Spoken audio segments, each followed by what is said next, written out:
हे सुंदर साथ जी, आपके चरणों में कोटानुकोट प्रेम प्रणाम। सुंदर साथ जी, पिछले वीडियो में हमने श्री श्रृंगार ग्रंथ के प्रकरण 8 की 73 तक की चौपाई का पाठ पूर्ण किया। आज हम आगे की नई चौपाइयों का पाठ करेंगे। सुंदर साथ जी, अगर आपको यह वीडियो अच्छा लगे तो प्लीज़ लाइक करें और जो भी सुंदर साथ आपके साथ जुड़े हुए हों उन सबको भी यह वीडियो अवश्य शेयर करें। सुंदर साथ जी, जिन्होंने अब तक हमारे इस चैनल को सब्सक्राइब नहीं किया वे प्लीज़ इस चैनल को सब्सक्राइब कर दें ताकि आने वाले नए वीडियो का नोटिफिकेशन आपको तुरंत मिल जाए। इत ताल तले बन छाया मिने रूहे बीच बगीचो मलपत ये सुपने कदम न छोड़ ही झांकी असल हक निस्बत। ब्रह्म आत्माएं पुखराजी ताल के नीचे उपवन में बगीचों के अंदर वन की छाया में आनंद से झूमती हैं। श्री राज जी के चरणों के इन सुखों को वे इस स्वप्नवत जगत में भी नहीं छोड़ती है।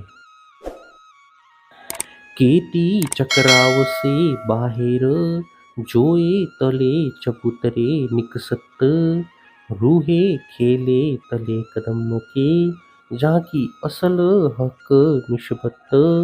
अनेक जलकुंडों से नहरों के द्वारा चक्रीय गति से बहता हुआ जल ढपे चबूतरे से बाहर निकलकर यमुना जी के कुंड में गिरता है।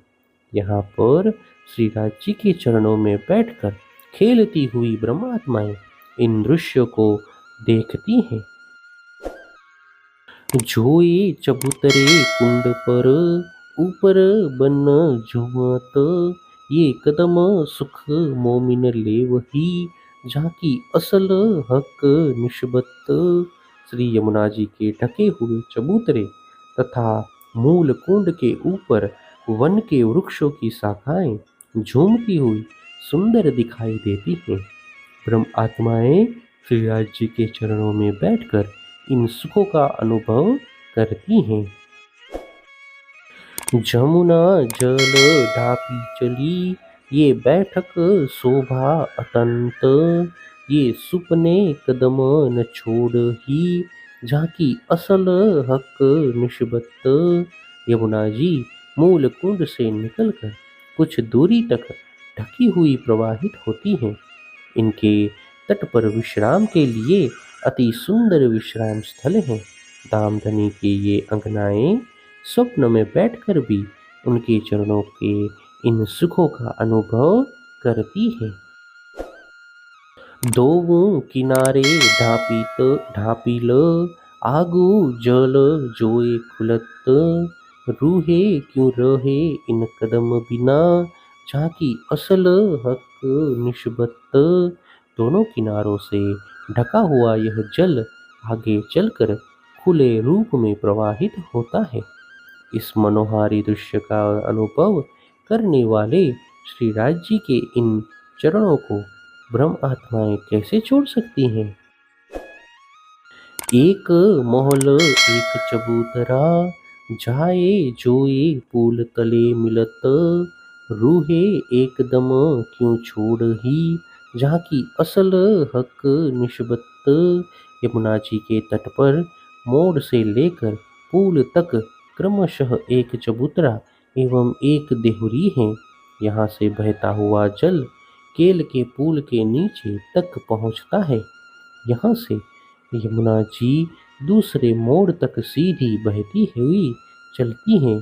इस अनुपम शोभा का अनुभव करवाने वाले धामधनी के चरणों को ब्रह्म आत्माएं कैसे छोड़ सकती हैं। जोए इत्थे मरोर सीधी चली अरस आगू शोभा सरत रूहे क्यों छोड़े इन कदम को झांकी असल हक निस्बत। यहाँ से मुड़कर आगे बढ़ती हुई यमुना जी रंग भवन के आगे अद्वितीय शोभा धारण करती हैं। इस शोभा का अनुभव करवाने वाले धामधनी के चरणों को उनकी अंगनाएं कैसे छोड़ सकती हैं। दो पुल के बीच में बड़ी सातों घाटों सिफत, रूहे खेले इत कदमों तले, झांकी असल हक निस्बत। दोनों केल तथा वटपुलों के मध्य में सातों घाटों की अद्वितीय शोभा है। श्रीराज जी के चरणों में रहने वाली परमात्माएं यहाँ पर विभिन्न लीलाएं करती हैं। नूर और नूर तजल्ला अरस साम सामी झलकत, ये रूहे कदम न भूले सूपने, झांकी असल हक निस्बत। अक्षरधाम तथा परमधाम यमुना जी के दोनों ओर आमने सामने सुशोभित हैं।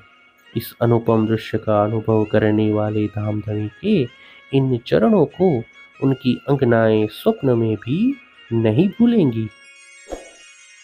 दो बराबर की रोशनी अंबर नूर भरत, रूहे कदम न भूले सूपने, झांकी असल हक निस्बत।